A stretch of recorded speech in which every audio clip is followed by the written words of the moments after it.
Hello friends, जय माता दी, जय माँ लक्ष्मी, राधे राधे, श्री शिवाय नमस्तुभ्यम।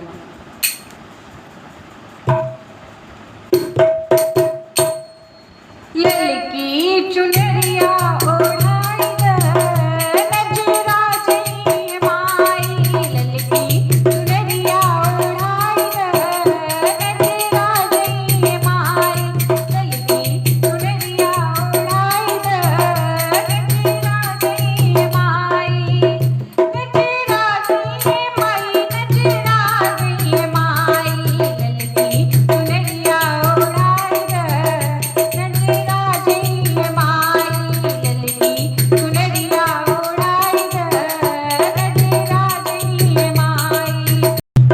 मैया की मांगों में बिंदिया सोए, मैया की मांगों में बिंदिया सोए, बिंदिया सोए हो बिंदिया सोए, मैया की मांगों में बिंदिया सोए। अखियाँ में गजरा लगाए नजरा जई माई, अखियाँ में गजरा लगाए नजरा जई माई, ललकी चुनरिया ओढ़ाई नजरा जई माई। मैया के हाथों में कंगना सोए, मैया के हाथों में कंगना सोए, कंगना सोए हो कंगना सोए, मैया के हाथों में कंगना सोए। हथवा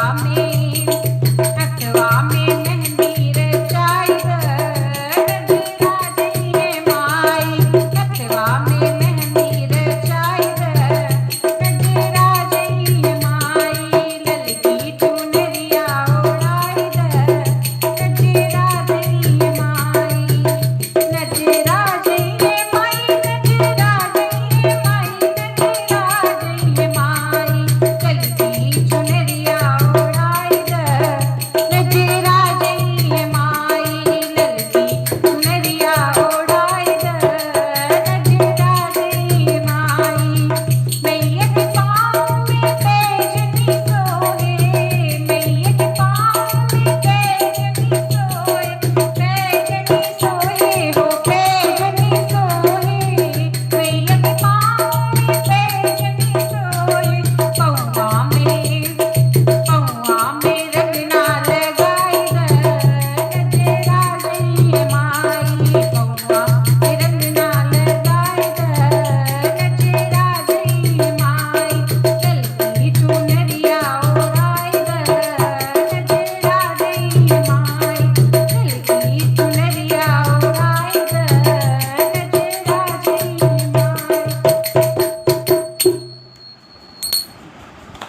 दोस्तों, आपको भजन कैसा लगा कमेंट बॉक्स में ज़रूर बताएं। अगर भजन पसंद आए तो लाइक से सब्सक्राइब करें। मिलते हैं एक नए गीत के साथ, एक नए भजन के साथ। तब तक के लिए बाय बाय, टेक केयर और जय माता दी।